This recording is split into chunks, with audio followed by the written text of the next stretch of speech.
Hello everyone, welcome back to Gospel Bites. This is Shirley here with you, and our bites for today is Colossians chapter 3 verse 2.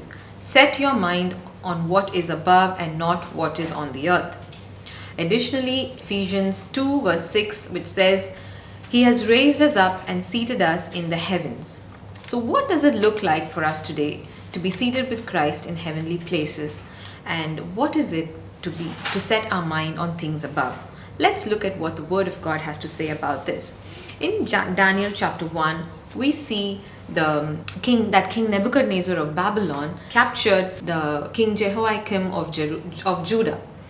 And he takes along with him some of the vessels from the temple back to the house of his gods, and also takes some young men captive. And these young men were of noble origin, knowledgeable, capable, who could be placed in positions of authority back in Kingdom of Babylon. And these young men were probably had many questions running in their minds as to why their God did not deliver them this time, because previously he had delivered them from some mighty kings. But in spite of the circumstances and the situations that surrounded these young men, these four men, they chose to set their mind on what was above and not what was on the earth. Overnight, their circumstances changed, their location changed geographically, their names were changed, their culture changed, their language changed.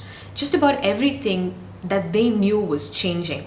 And their identity of who they were was being shaken. And these young men had made a choice to continue to depend on their God, their king, as their source, and not make King Nebuchadnezzar their source of strength or wisdom or understanding. For that reason, Daniel and his friends, not that they had to, but they chose to stay away from the king's table, or the food that was being served to them from the king's table. You can imagine how elaborate that meal must have been, because the king had ordered the food that he was eating to be served to these young men who were brought as captives into his court to be trained as future leaders in Babylon. But they made a choice to abstain from this and chose only to eat vegetables and water, which their official was not in favor of doing, because he was scared that they would look weaker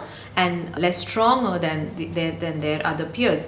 But we read in chapter 1 verse 15 that at the end of 10 days they look better and healthier than all the young men who were eating the king's food. So what it says, at the end of 10 days they look better and healthier than all the other men that ate the king's food.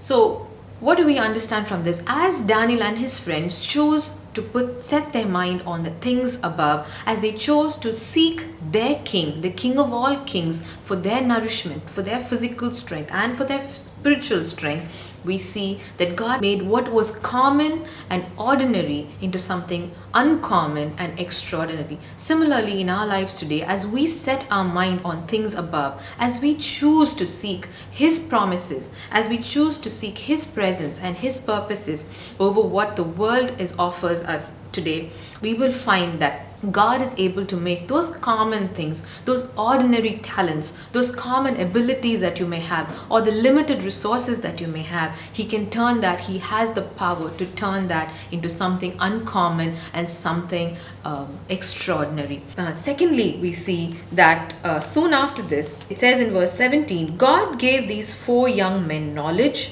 and understanding in every kind of literature and wisdom. See, we understand that these young men were already quite knowledgeable.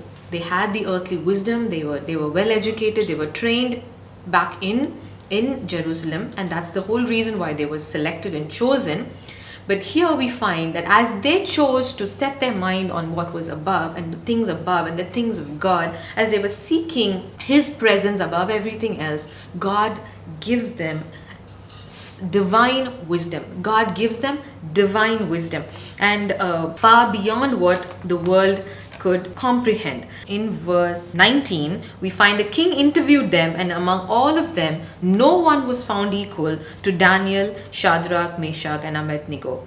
So they began to serve in the king's court. And in verse 20, we see that they were found 10 times better than all the other people in the entire kingdom. This was not an ordinary kingdom. This was one of the strongest kingdoms of the time, the Babylonian kingdom. So they were probably very knowledgeable and had the best technology of that day. But yet, these four men were found 10 times better, 10 times wiser, 10 times more knowledgeable than the other people of that land. So today, wherever you are and whatever you are facing, as you choose to seek and set your mind on what is above, you will find that God can make you 10 times better than your colleagues, 10 times greater in wisdom, in ability, in understanding, in whatever area that you are looking at. The third thing that we see here is Daniel was raised to this highest position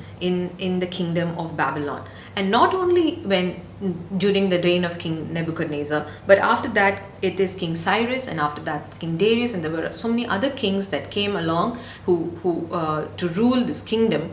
But Daniel continued to be in that place of authority, in the highest place of authority, and found favor with every king that ruled over this particular geographical location. So what we understand from here is, no matter what goes on around you, or what were the changes that happens around you, God can lift you up and elevate you and keep you in that position of favor as you set your mind on things above, and as you are seeking Him above everything else. As the Word of God also tells us, seek His kingdom and righteousness, and all the other things will be added unto you. Another way of interpreting seeking His presence is seeing the King. See King. So as we continue to see the King seated next to Him in the heavenly realms, as we continue to set our minds on the things of His kingdom, we too will find ourselves in that place elevated. We will see ourselves elevated no matter where we are, no matter what the changes that may happen around us. We will see ourselves 10 times better in whatever area that we need to see ourselves in. Wherever we are, in whatever position we are in, we will see ourselves 10 times better. And we will also see those common things that we have, the ordinary things that we may have, or the limited things that we may have, becoming uncommon and extraordinary in the hands of a mighty God. Stay blessed, stay tuned. See you next time.